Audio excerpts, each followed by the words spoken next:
Bom dia, meus amados, a graça e a paz do Senhor.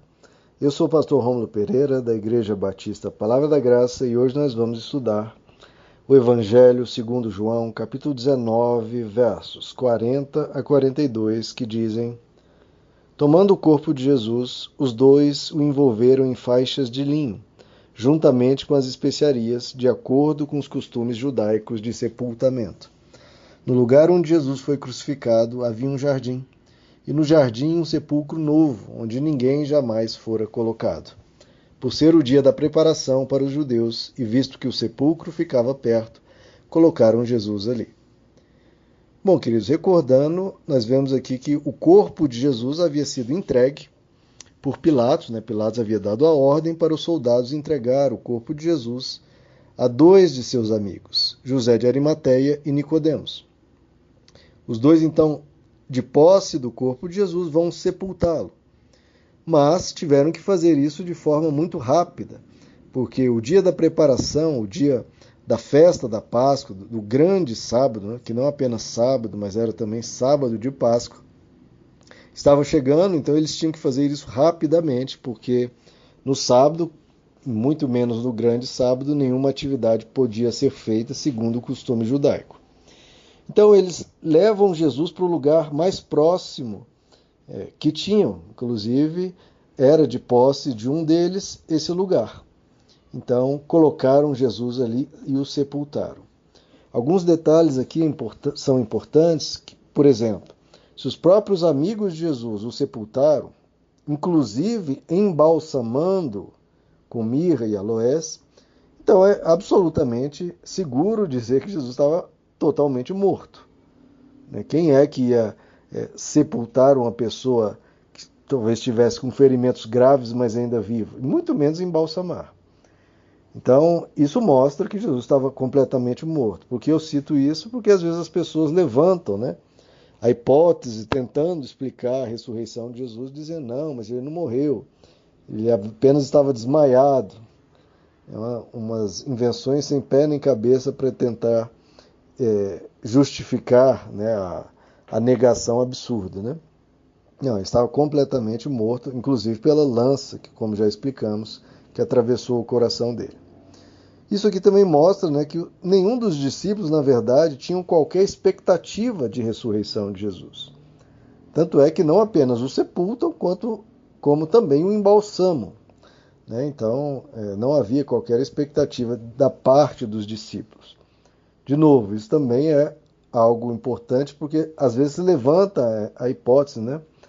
Não, os discípulos tinham muita expectativa da ressurreição de Jesus, que acabaram tendo uma ilusão de ótica, acabaram tendo um surto psicológico e acabaram tendo visões irreais, tendo ilusões da mente mesmo, devido a tão forte expectativa de ressurreição. Não, eles não tinham expectativa nenhuma.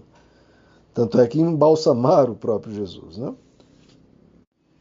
Um outro detalhe aqui eu já pego do Evangelho de Mateus, que diz que esse sepulcro estava escavado na rocha, e quando depositaram o corpo de Jesus lá, eles rolaram uma grande pedra à porta do sepulcro.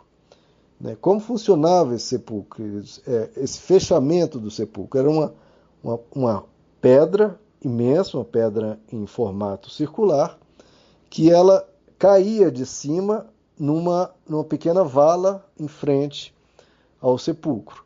Então, depois de fechado, basicamente não tinha mais como abrir, porque você teria que empurrar uma rocha, uma pedra, que teria até 1 tonelada ou mais, numa rampa para cima. Então não tinha como isso ser feito, a menos com uma quantidade de homens significativa. Então não dá aqui para dizer como as pessoas dizem, né? Não, Jesus ele estava muito ferido, mas acordou do desmaio dele, se levantou e saiu. Empurrou a porta do sepulcro e saiu. Não. Um único homem jamais conseguiria abrir, muito menos um homem ferido. Isso é insanidade completa. Uma outra hipótese que às vezes levantam, né, que roubaram o corpo de Jesus, mas isso não é possível, porque, como Mateus 27 diz, né, aqueles que levaram Jesus à morte pediram para Pilatos que o corpo fosse guardado, o sepulcro fosse guardado por um período, devido à ameaça dos discípulos intentarem algum tipo de trama para roubar o corpo e depois dizer que Jesus ressuscitou. Então, Pilatos concede aos judeus uma guarda de soldados que então ficam responsáveis, vão até o sepulcro e são responsáveis pela guarda do local para que ninguém o abra, inclusive selando a pedra com um selo romano. É um selo que basicamente, como temos hoje as fitas policiais, né, que fecham um determinado ambiente em que só a polícia pode entrar para investigação, etc. Então havia o selo imperial romano dizendo que aquele local estava selado, estava fechado para a entrada ou para qualquer realização de qualquer pessoa sem a ordem do governador. Então o sepulcro estava absolutamente fechado e não havia acesso nem do próprio morto, como explicamos, ele não tinha condições de abrir, nem eventuais amigos de Jesus poderiam fazer nada, porque havia uma guarda romana ali em frente ao sepulcro.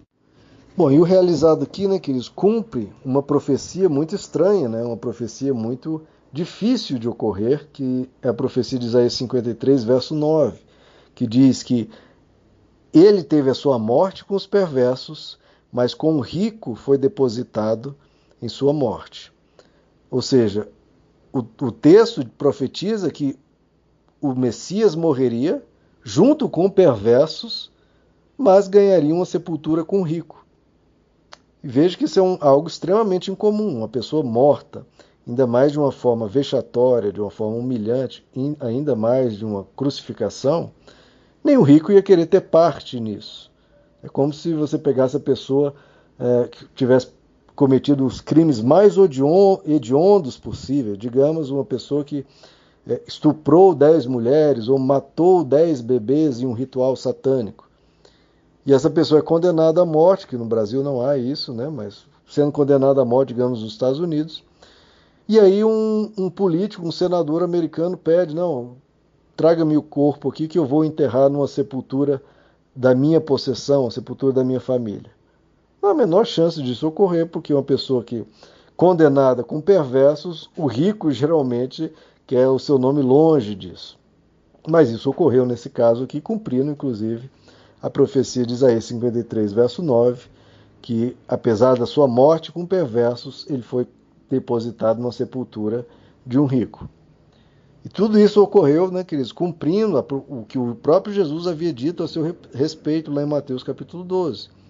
Assim como Jonas esteve 3 dias e 3 noites no ventre da baleia, assim também o Filho do Homem estará 3 dias e 3 noites no coração da terra. Então isso foi uma resposta de Jesus quando lhe pediram, olha, dê-nos um sinal, nos prove que você é o Filho de Deus, nos prove que você é o Messias, demonstre o seu poder para nós. E Jesus diz, para vocês, incrédulos, nenhum sinal será dado a não ser o sinal de Jonas. Ou seja, assim como Jonas ficou 3 dias e 3 noites debaixo do mar, o Filho do Homem ficará 3 dias e 3 noites debaixo da terra. E assim como Jonas saiu do mar, né, Jesus sairia, mas não apenas saindo debaixo da terra, mas inclusive vencendo a morte, como diz o Evangelho, né, tragando a morte pela vitória. Então Jesus ele derrotou a morte em nosso favor, passando por ela e a destruindo por dentro. A morte não sendo capaz de matar Deus matou a morte. Olha que lindo. Existe aquele filósofo, Friedrich Nietzsche, dizendo que Deus está morto.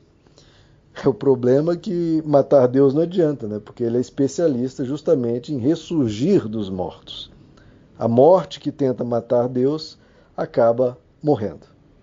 E é isso que ocorreu, e é por isso que nós podemos ter a total segurança de que a morte está morta. E por isso, quando falecemos, né, na verdade é simplesmente uma passagem para junto do nosso Pai, assim como uma criança. É como passa, entre aspas, por uma morte, né, que é a gravidez, aquela que para a criança é um espetáculo terrivelmente assustador, e para nós a gente passa por isso também, mas saindo de um lugar cheio de prisões, cheio de dificuldades, totalmente desconfortável, como nós estamos agora, e indo para um lugar amplo, um lugar cheio de belezas desconhecidas, cheio de amor, cheio de pessoas que nos amam, nos aguardando. Você é aguardado e será recebido de braços abertos para um mundo maravilhoso. Que a gente se encontre lá. Meus amados, que Deus os abençoe. A graça e a paz do Senhor.